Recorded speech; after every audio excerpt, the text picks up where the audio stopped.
You're going to hear from Jack Biltis and Andrea Porter today, covering various topics, again, questions that we've been getting and questions that we're sure we're going to start getting regarding some of the new legislation. So yeah, I have spoken to quite a few of you already over the last couple of crazy weeks that we've had. Obviously, everything is changing by the hour. So we just had some new things passed this morning. We just had some DOL guidance get released last night. We're still waiting on more from the Department of Labor as well as IRS, but we'll try to go through as quickly as possible are some of the most frequently asked questions we've been getting, and then we'll answer your questions. So you can see here, those are basically the biggest ones we've been getting that we want to address for you. So reductions in pay, by far, this is the most frequent question that I have received. If you want to move to the next slide for me, that would be great. So can we reduce employees' pay or hours, and what about our salaried employees? So generally speaking, yes, as long as you notify them in advance, you can reduce their pay. You just can't tell them today that you did that as last Monday. They have to be given the opportunity to say, no thanks, I don't want that job offer. You do need to be mindful of any employment contracts. So those would be actual employment agreements that you have in place or collective bargaining agreements. For your hourly non-exempt employees, yep, super easy. You can change their pay, their hours. You can change around their schedule. So when you're looking at things for your business needs, you can do that. For office closures, for your hourly employees, you're really only paying for hours worked. Now this is separate from paid leave, but we'll be getting to that a little bit later. But for your office closures, you're just paying them when they work. For your salaried exempt employees, it's a little bit different. Normally, your salaried employees need their full weekly salary whenever they work any portion of a work week. So if they work Monday through Wednesday and you do an office closure Thursday and Friday, that salaried employee is still going to need their full salary paid to them for that week. Now, full day absences initiated by the employee, so the employee takes the day off, you can actually deduct that full day. Can you please, everybody, make sure that you stay on mute? That would be really helpful. I'm trying to use this thing. I just got it. Okay.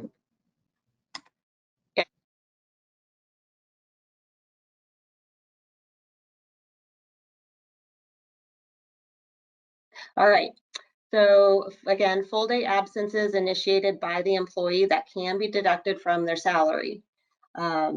Now for office closures, if you are going to close down business for a full week or more, a full week salary does not have to be paid to that salaried employee if they're not working. So some companies are doing furloughs of 1 week on, 1 week off. They do not need to, when they're not working the full week, you don't need to pay them.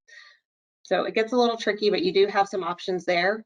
If you are reducing salaries, let's say you've just decided to do a 20% cut across the board, you need to ensure that if you're still trying to pay them on salary and consider them non-exempt exempt and not subject to overtime, they still need to meet the new salary threshold, just shy of $36,000. So that was effective January 1st. So you can't cut them down below that. You do have an option, though. You could temporarily change them to hourly non-exempt. Obviously, there's a lot of employee relations repercussions with that, but that's definitely an option. So it's a temporary one-time change to hourly.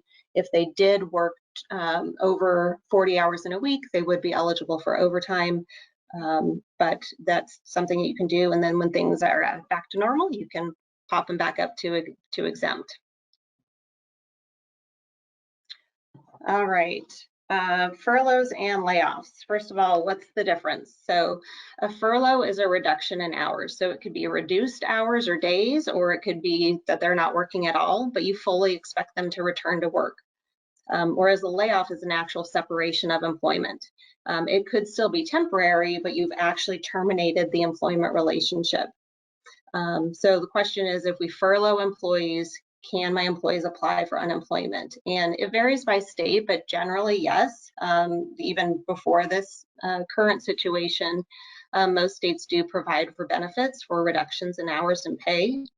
But with the additional federal funding that has been made available through the two stimulus packages, there's quite a bit of expansion of the benefits. So elimination of the waiting periods, which vary by state, extended benefit duration. So I believe I've seen an additional 26 weeks. So there's some options there for the states. Again, it's going to vary by state. I would encourage you to be familiar with your state's unemployment website, because as they're making benefits available, that's where the information is. So there's also been, in the one that was passed today, the additional funding of $600 a week. This is on top of the state unemployment. So it is separate, but it would not pay them more than what they normally earn. So no, they're not going to get more than what they normally would be earning. And doing those weekly benefit amounts vary quite a bit by state. So for example, here in Arizona, we're fortunate to be the second lowest in the nation at a maximum benefit of $240, whereas in Texas, it's $520 a week. So there's quite a bit of variation there.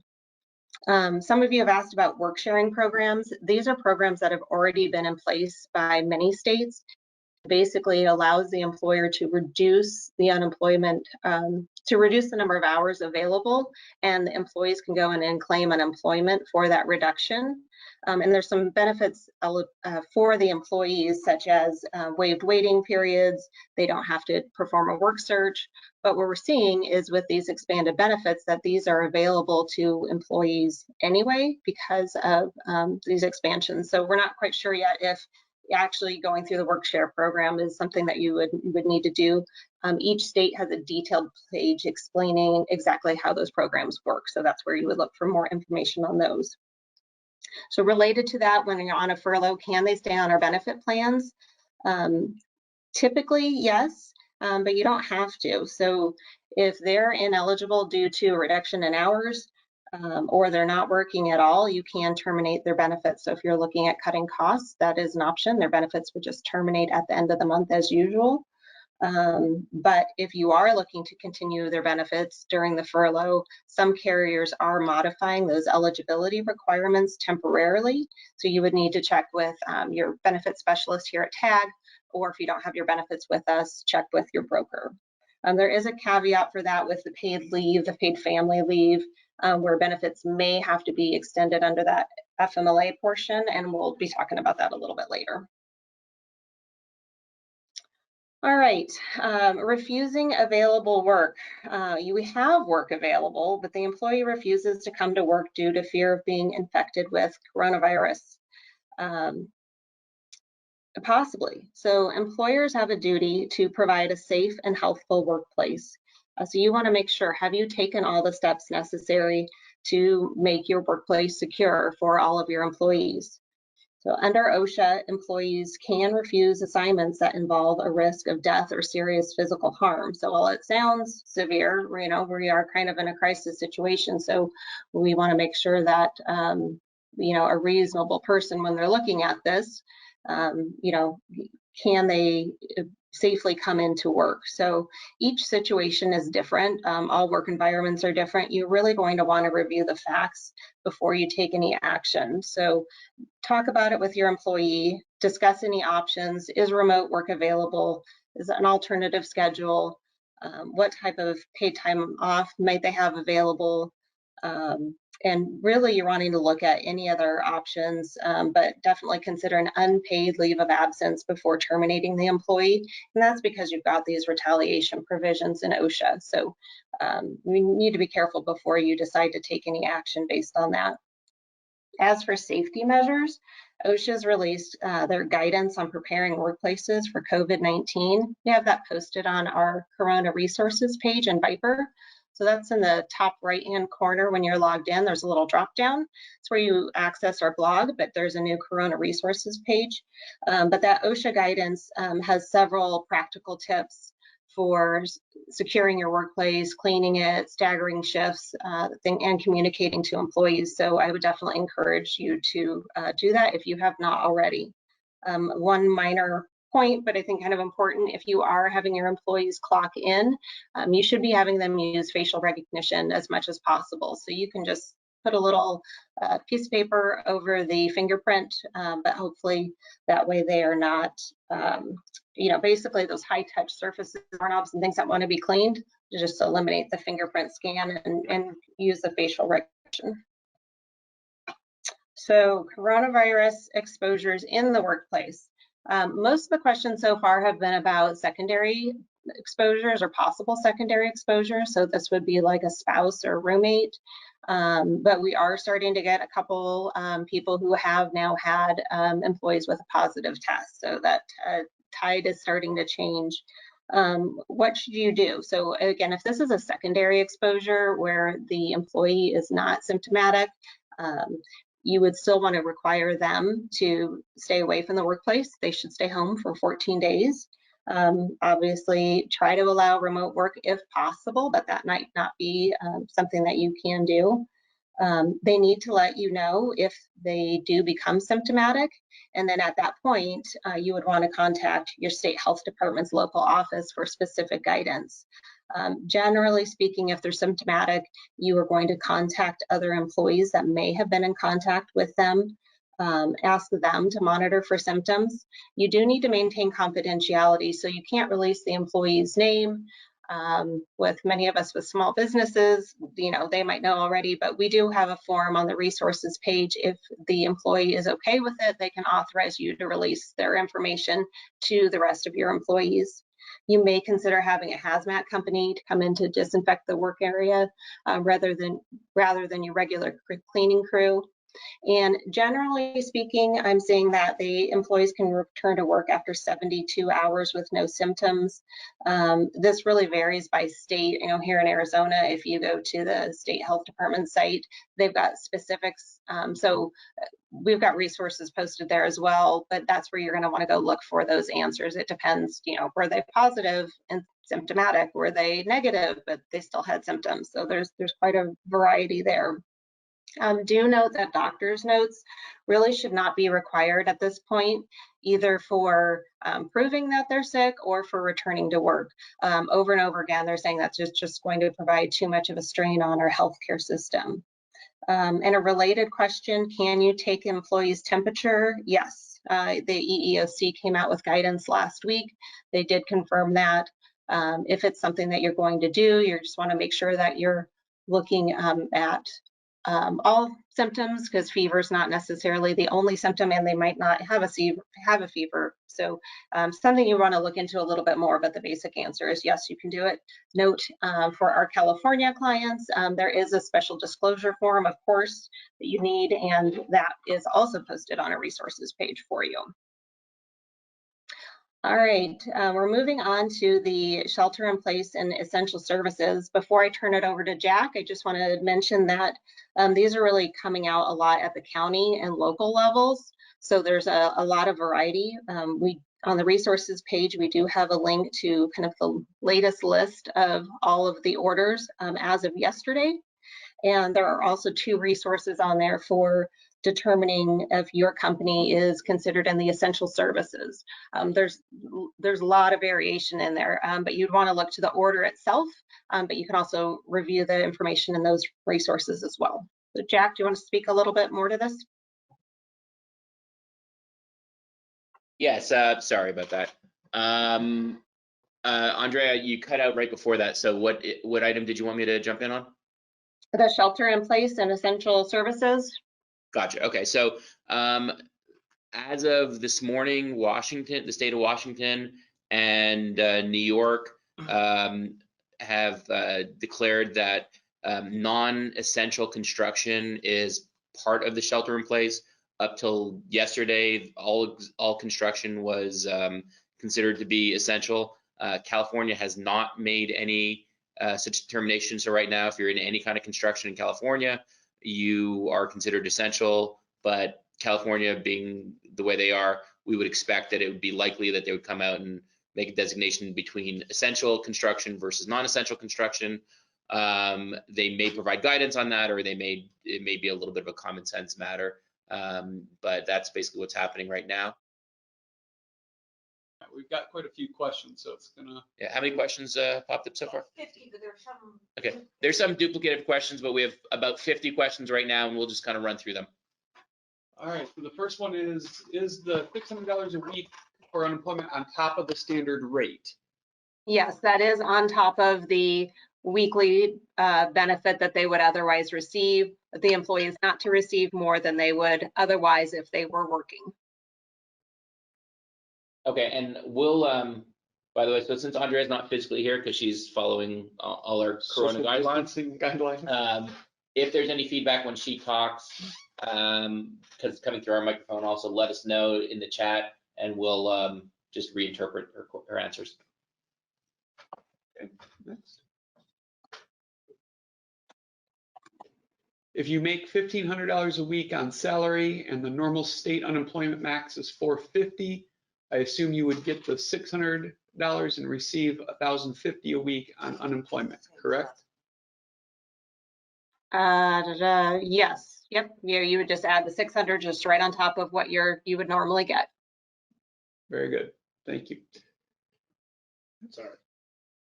There we go. Does the guidance about refusing work apply to healthcare workers? Refusing work, so if there are a lot with this, everything with coronavirus, there's a lot of special circumstances for healthcare workers. Obviously, that's going to be so industry specific that I would say I can get back to that client later, and we can post that and make that available. But I don't have that answer readily available. Okay, so for any scenarios like that, what I'm going to suggest is send us a new text, make sure we know who specifically you are, and then that way we can get back to you individually. How is it best to handle if someone is on sick leave or family leave and the employer wants to furlough the employee? Well, if they're already on sick leave, I mean, they've got that, you would not want to furlough them at that time. So, I guess you're asking if they're already sick. I would say you're probably going to want to just continue them on the leave if they have a qualifying reason, and it could transition over after April 1st. We are waiting on guidance on the FMLA portion of that. So that's something that we're still waiting on further guidance. So if you have a specific situation for that, is that you can contact us after that as well. What do I do if I have employees that are not diagnosed but don't want to come in because they are worried? Yeah, so that's part of what we covered. They're refusing available work. Best advice is really just to have a conversation. You want to be wary of making terminations at this time. So while I would normally say, hey, if someone's refusing available work, you have it for them. Whatever follow your normal policy. That might not necessarily be the case now. I would say if it's really unreasonable and they're just not wanting to come in and there's safety precautions, I would consider an unpaid leave of absence before terminating, again, because you want to be wary of that OSHA retaliation provision. Yeah, and there's really not a reason. I mean, you could just as easily furlough someone if need be, but given what I talked about as far as the debt forgiveness, if you're going to go that route, it's not in your financial interest to furlough people. It's more in your financial interest to have people, on payroll, get them to do whatever you can do that would be somewhat productive. But I mean, if ultimately the majority of their wages aren't going to be your expense, then you're better off keeping them on payroll and getting half days of work out of them instead of full days productivity. That's still 50% better than since their wages are being paid by by the taxpayers. I can't say the government because the government actually has no money, just taxpayers, but that's my soapbox on that. All right. Is illness documentation going to be required? For example, do we need to request positive test results if employees state that they have COVID-19 or are caring for a relative that tested positive. So for the tax credit, the Department of Labor did just issue guidance that documentation is required, but that does not require a positive test and it does not require a doctor's note. So here is what the Department of Labor's guidance states. You must require your employee to provide you with the appropriate documentation in support of the reason for the leave, including employee's name, qualifying reason for requesting leave, statement that the employee is unable to work, including telework, for that reason, and the dates for which leave is requested.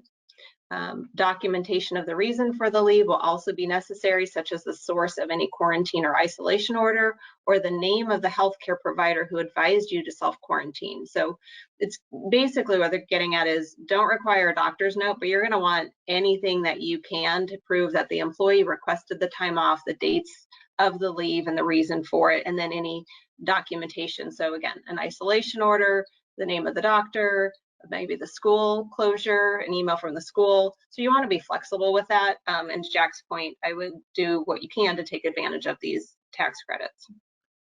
And reading between the tea leaves, I would say that what Andrea just read is the government trying to not so much have the employee document perfectly that they were truly sick or that they, that their kid was home or anything like that. It's really not documentation to show that the employee is, bona fide sick. It's documentation to make sure that some employer doesn't just say, well, let me just put everybody on sick pay and just, simple, have government pay for my employees for the next 2 weeks.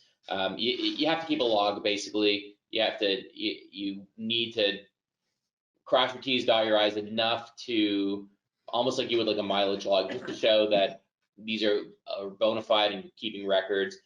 It's not something that I would personally be concerned that's going to be audited anytime soon. I think the government is definitely in the mode of just try to get money to people as soon as possible. They're not, they're not in let's count their P's and Q's. I think it appears to me that that's just them trying to make sure that there's not employer abuses and the employers are taking appropriate documentation. If a company is considered to be essential and an employee who is asked to work declines, would that employee still fall under the 12 weeks of family leave? Only if they have a reason. So the 12 weeks of family leave is for the school closure. So if that employee can't work because their child's school is or daycare is closed, then they would be eligible for the family leave.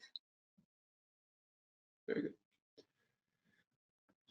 If an employee has a child, assuming under 18, however, child is of age to stay home alone, say 14 to 17, would that employee fall under the Family Leave Act if a shelter-at-home order is given? Right now, it does state minor children, so those under age 18. Yeah, so anyone 14 to 17, still applies. If school's closed and your kid's home, it doesn't matter if they're a 17-year-old kid. Right. And in fact, I would say you better stay home and watch them more than the 5-year-old. Yeah, maybe so. Yeah. Is subject to a federal, state, or local quarantine or isolation order related to COVID-19 the same thing as a shelter in place as we are experiencing in California? Yeah, so this relates to the first reason listed for reasons why an employee can get the 80 hours of paid sick leave. And I've seen employment law attorneys give completely different answers as early as just this morning. So one stated that they believe this really only means, because the terms quarantine and isolation are typically used when it's regarding an individual. So they were having a lot of heartburn applying it to these shelter in place orders. But another one today, they say that the wording in the DOL guidance suggests that it would include stay-at-home orders and shelter-in-place orders. So it's a little unclear. Again, to Jack's point, I think this is more of, for the documentation of why they need it, to make sure there isn't any employer abuse. But also when you go and you look at reason number 2, the employee was advised by a healthcare provider to self-quarantine. Well, that is an individual order. So, you know, my read of it and based on the verbiage in the DOL guidance, I believe that it will apply to the shelter-in-place orders, but we're looking for further guidance to address that specifically. Yeah, and to you know, Andrea and I kind of play 2 ends of the spectrum on most things, where I tend to be a little bit more cavalier about things, and she's more, you know, by the book on stuff, which is a good dynamic. I would tell you, I personally am not. So with that being said, and taking everything I say with a little bit of grain of salt on that, I would say the DOL, unless they come out with strong guidance at one point, really saying no, it doesn't, you know, the shelter in place doesn't apply, then I wouldn't really worry about it. I think the government, they're not, you know, they're not in audit mode. They're in let's fix it and let's get as much money as many people as possible. And so I wouldn't worry about it at all. I you know, to the extent that we have that issue with our California employees or our Dallas employees, we're taking full advantage of anything we can now. In our situation, we actually have work at home that people can do, but to the extent that we couldn't, we would take full advantage of it. That's not a legal opinion, but that is as best as you're going to get from someone with vagueness in the air.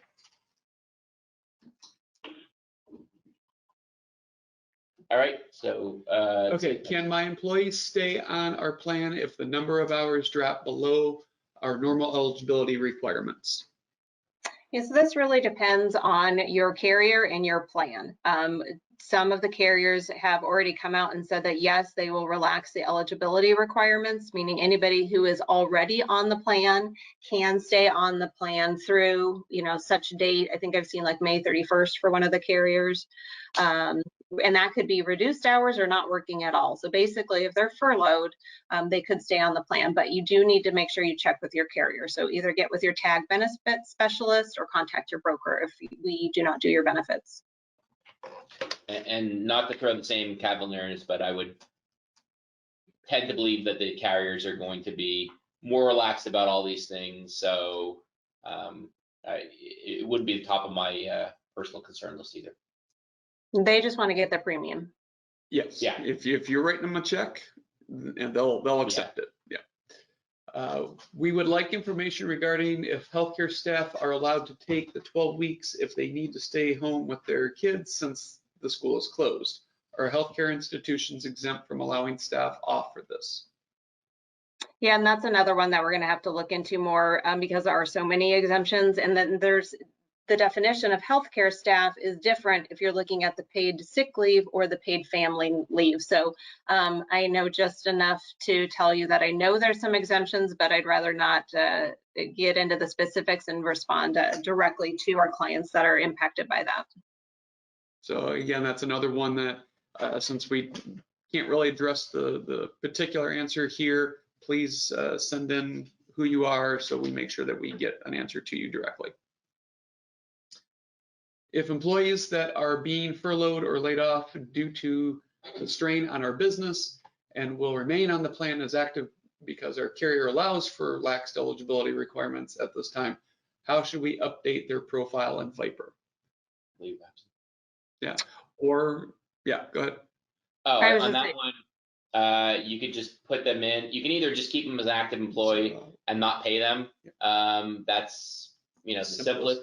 If you, especially since a lot of the stuff is kind of week by week and situation changes, there's no harm in just, you know, not paying them, and make sure if they're a salary person, delete their salary and payroll. If they're an hourly person, well, they're just not going to have hours, so that makes life simple. Make sure you actually look at your register prior to make sure people that are supposed to be paid are paid, and vice versa. That's the easiest way to do it. If you expect that to be a longer period of time and you want to just not have to worry about that as much, there is in our system the ability to put someone on leave of absence, which would effectively kind of keep their benefits but not pay them. But honestly, I don't think you need to go through the trouble of putting in leave of absence date. I think zeroing out is probably the simplest, quickest. It'll give you the most flexibility. Just make sure you look at your register and make sure that you're not accidentally paying people you don't want to pay. And with zeroing out, it also keeps a good record of when you made the change and everything else. So it's very easy to go back and document if necessary. Yeah, absolutely. Can our company pay COBRA premiums for employees we have to lay off? If so, if they elect coverage for their dependents, how will the dependent premium be recouped? So you can always pay COBRA payments for any employee. I'd probably say because there's not a huge amount of people on COBRA anymore, we'd probably treat that as a case-by-case situation. And the easiest thing to do would probably be to just give the employee the money and have them pay one consolidated payment, or have them give you the money and have you pay one consolidated payment, because otherwise matching two pieces of a check for a month, I think, would be complicated. But I would say if that does pop up, that's kind of an edge situation. Just contact us, contact your benefits person, and we'll make special arrangements for you. What happens to DCA FSA?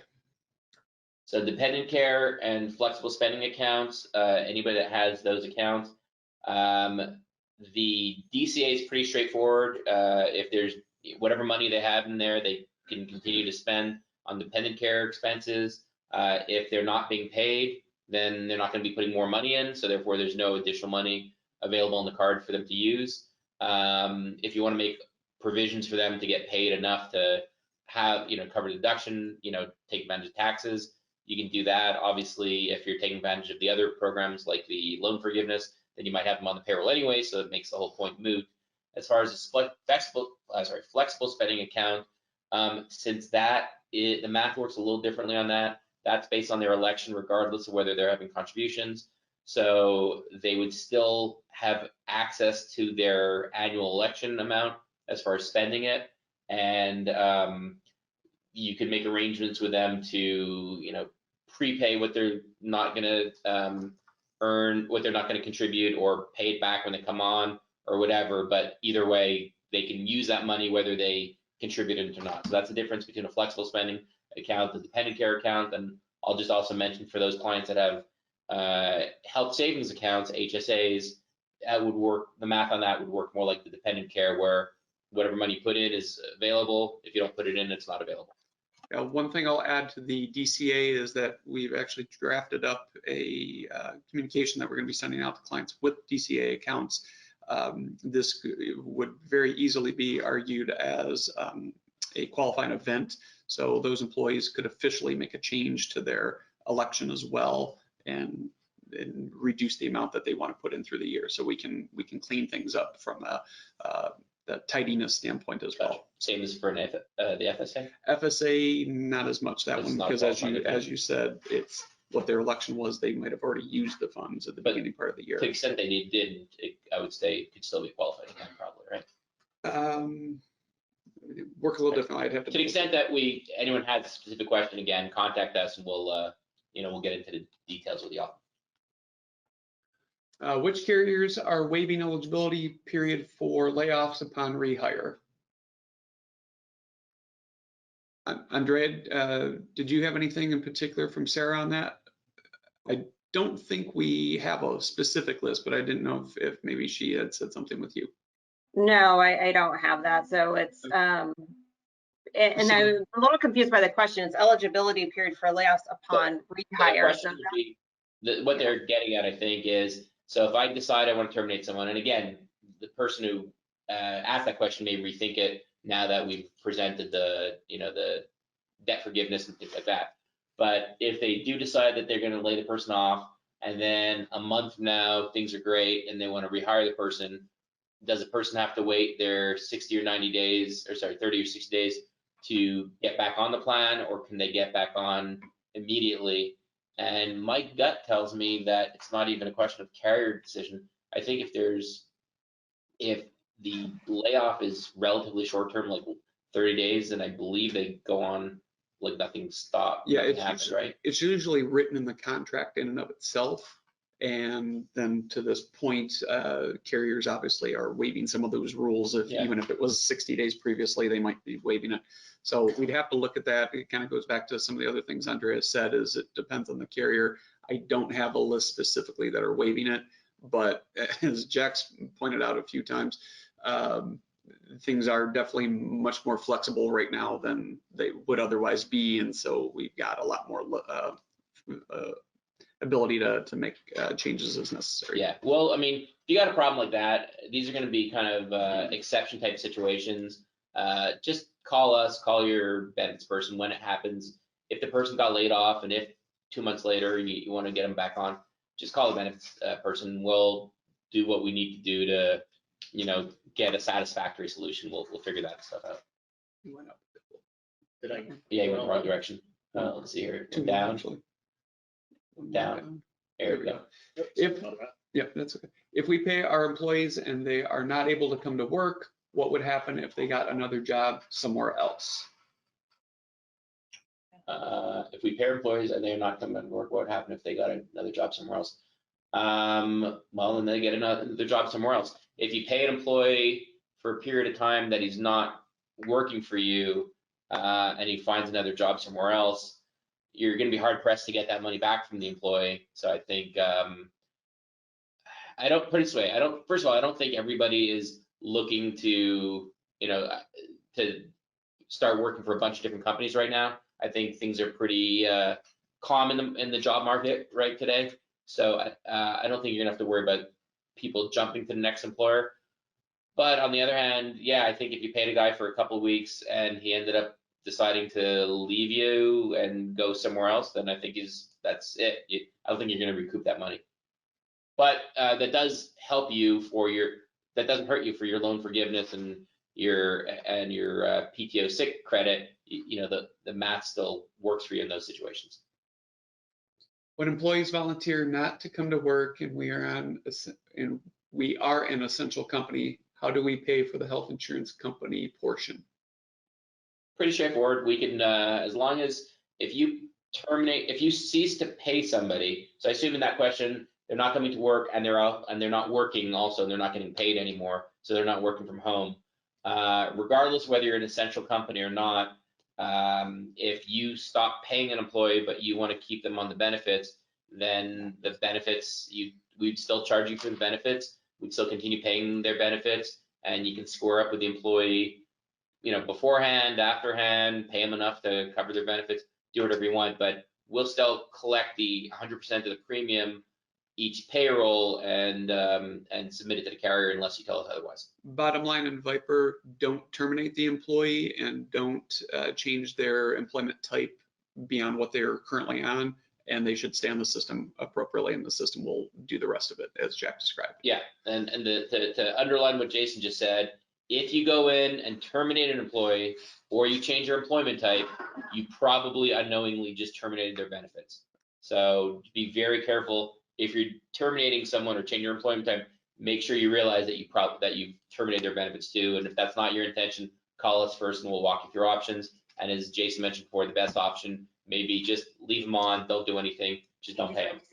Yeah, just pay them zero. Yep. All right, I have an employee who was experiencing COVID-19 symptoms while on the job. We sent him and his crew home, and his test results are still in the works. We sent the crew members home. Do we have to pay for that? And when is it okay for them to return to work, whether the test comes back negative or positive? All right, so prior to April 1st, if you don't have any other paid time off or paid sick leave available, or that you have it but the employee doesn't have any available, you would not be required to pay them. After April 1st, they would be eligible for the 80 hours of paid sick leave. As far as returning to work, I happen to know that this question is coming in from Texas. So I did, of course, now I've lost it. Here it is. Seems to be pretty similar to Arizona. What I'm seeing is 72 hours after, so 3 full days, no fever without the use of medicine that reduces fever, and 7 days have passed since the person's symptoms first appeared. So I would recommend everybody get familiar with their state's health site. Each of them does seem to have a tab or a link for guides specifically for employers. So for Texas, well, we'll post these, but basically if you just search for Department of Health Texas coronavirus and then you scroll down, there is a link there for at work, and they have a link to guidance for employees and managers. I don't believe that one's currently on our Corona resources page. For example, in Arizona, there is also one through the Arizona Department of Health Services, and they say the same thing. And basically seems to be that 72 hours, no symptoms, no fever reducing medicine, they can come back to work at that point. Okay. Would furloughed employees be considered to be furloughed even if employers have no work to provide? Yeah, so a furlough can either be a reduction in hours or like a complete reduction down to 0. And furlough, and Andrea, tell me if I'm wrong, but whether you say someone's furloughed, reduced hours, leave of absence, those basically just all mean that they're kind of on hold, and that they're, it doesn't affect that their unemployment, their ability to collect unemployment. They can still collect unemployment in most states, even if they get some hours. And that would be different than if you refer to them as laid off or terminated. Then there's a permanence to it that really, and the only practical difference between the two would be whether their benefits gets terminated or not. Is that, I mean, just to take all the terms and simplify it, is that basically the difference?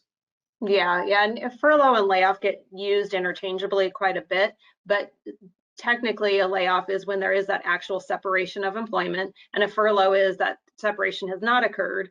So they're still sitting in there, on your payroll system, but they might not actually be working. Cool. We want to ask our highly salaried people to furlough 4 days in April to help keep our hourly people working. Is there a problem with this? Well, kind of depends. I mean, if you are still paying them, no, there's no problem. But I'm assuming that the person asking it means that we're going to take 4 days off. It sounds like maybe 1 day a week. If you are asking them to take the day off, you owe them their full salary for that work week. So that would not really be an option for you. You could ask them to take 1 full week off, and then you would not have to pay them the salary for that week.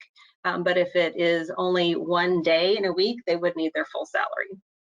And Andrea, is that any difference between normal federal and state laws versus California? Nope, no difference there.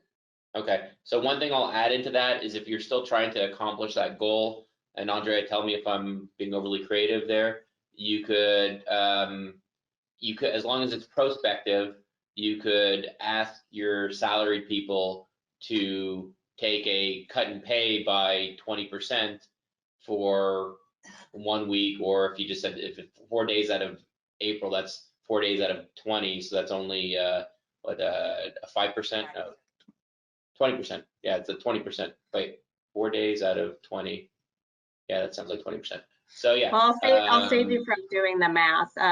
You can reduce their salary. I would not do it on just like a 1 week basis, or even, you could do it maybe for a month and then move it back, but you're not going to want to move it back and forth, because then it just looks like you're avoiding something. The other thing you could do, like I mentioned earlier, you can change them to hourly. And then there's again, a one-time change, they're temporarily hourly, and then in which case you could ask them to not work 1 day a week, and they would only get paid for the 32 hours that they actually worked. Keep in mind though, in the other weeks, if they're working more than 40 hours, or in California, more than 8 hours in a day, you will owe them overtime. So the safest route in that case, and yeah, I would say if you're planning to do it for the month of April, there's kind of already a pre-planned thing. You just ask them to take a pay reduction of 20% for the month of April, one time for the spread across the month, not turning it on and off every week, and that gets you to the same ultimate answer. And if they happen to take a day off every week, that's fine. You're still paying for it, but that gets you to the same answer. Yep, you got it. Yeah, Okay. and as long as they don't go below that salary threshold. The dollar and change, yeah. 35 grand, 35 $35,000 $35,000 a year of income, which Yeah. probably shouldn't be too much of an issue. But No, but just and keep in again, mind. that's you're only reducing them 20% for 1 month, so it's a very small reduction across the year. What is the best solution for employees that have had reduced hours or furloughed prior to April 1st? So I assume the angle on that one is for the debt Right. forgiveness, because obviously, outside of the debt forgiveness, I think there's no issue. Well, okay, so let me answer 2 questions. Actually 3 questions. So if you weren't concerned about either the tax credit for sick pay or the debt forgiveness, then there's no relevance at all before April 1st or after April 1st. Employees just want money. They don't care what date it's associated with. If you were concerned about the tax credit related to sick pay and they have a bona fide ability to collect sick pay because let's say they're in California and you're taking the position that they're isolated, they're in isolation by state requirement, but you already used some of that sick pay in the month of March, then I would say just call us. We'll kind of work through it and we'll figure out how to best get you and your employees what they need to get. But just call your CSR or email us directly and we'll kind of work through that, try to figure that out.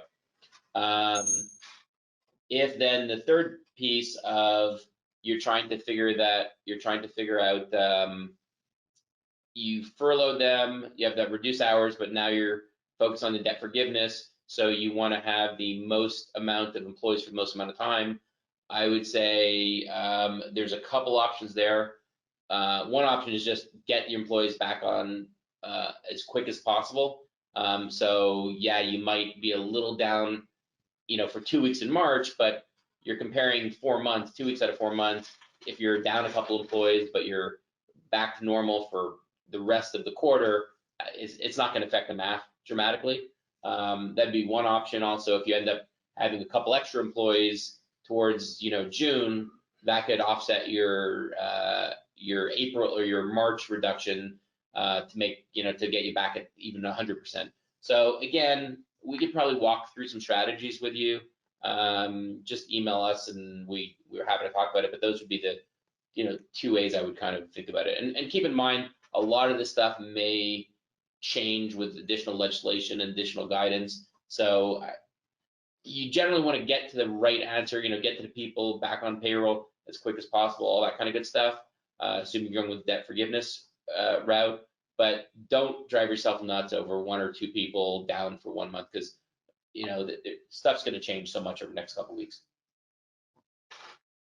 Will there be tools to communicate with employees in Viper? I would like to send employees info about the direct payment from the CARES Act. Is there a trusted resource for that?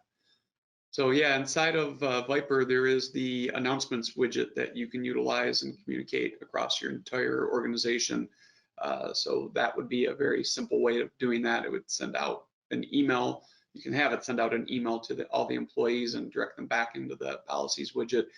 You can put links and everything else inside of that announcement through there. And then you would also have a record publicly within the Viper dashboard that you've made that communication, from that point forward, so that they could always reference. The big issue is you got to make sure the email addresses are in the system.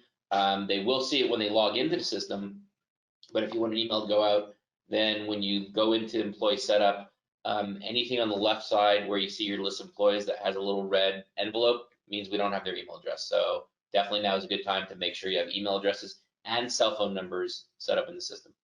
Yeah, there's a lot of automation built into Viper that requires that. So with what's going on, this is a great time to make sure that it's squared away. Can we require doctor's notes for the 80 hours paid sick leave? We've covered that already. Yeah. Don't need doctor's notes. You need documentation in order to be able to take the credit, but you don't need a doctor's note per se. Nor should you request one. Can employers prevent employees using accrued PTO during furlough periods? Yeah, so this is one that I believe you can, and it's going to depend. So we got to keep mandated paid. There's a lot of variations here. Generally speaking, if you are furloughing them they are not eligible at that time for paid sick leave or paid vacation, PTO. You don't have work available and you're cutting that off. So an employer could choose to allow them to use that, but I don't believe that you would, that you have to allow them to do that. And 2 other points on that. Number 1, to the extent that you're using your non-tax rebated sick pay, if you're talking just about regular PTO or regular sick pay, which is separate from these things, we're keeping track of those separate because the sick benefit that we talked about before is over and above whatever PTO or sick policy or vacation policy you already have. Having said that, to the extent that they're using any of those things, that is counted just as if they were being paid for you as hourly employees. And if you're going the debt forgiveness route, then that, any PTO that they're using helps the math. They're still an active employee, they're still getting paid, their compensation is still there. If anything, if I was trying to be overly creative, I would say, to the extent that if you're going the debt forgiveness route and there's truly no productive work someone can do, then it may make sense for them to use some of the PTO, because at least then they're using the PTO. You can still apply that towards your debt forgiveness, and then there's less PTO liability you have when things get back to normal. You can, you have people actually, working. So it's not necessarily a bad thing if they're using PTO during the furlough period. In fact, it may be financially a better thing for you if there's no actual real work to do. Our sick pay and PTO time accrue as one. Do we need to change that? No, it's No. This whole thing is over and above. It doesn't affect your existing PTO and sick.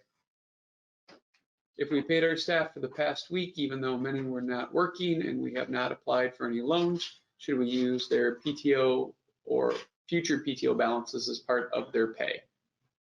I would say so, sure. Yeah. For the same reason before, you might as well use up PTO if you can use it.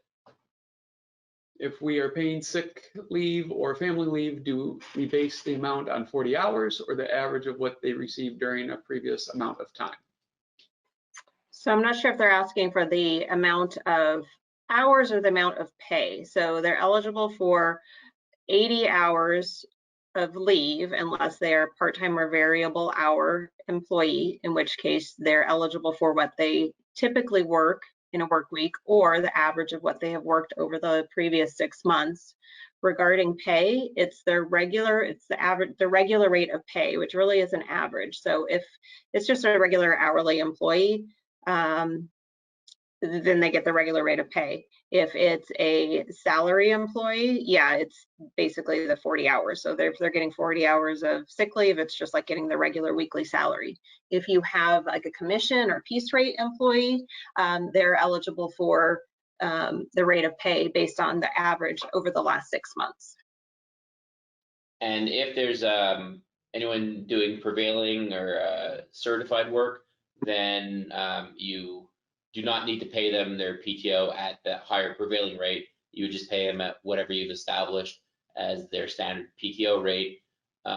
If, Andrea, I don't know if you want to speculate, if someone was theoretically 100% prevailing and paid at those higher rates, didn't have a PTO rate established before because the company didn't have PTO and now has a sick pay, would you say the company's free to establish whatever they determine is a reasonable rate to pay for that, or would they pay them at the prevailing rate because that's historically what the person received?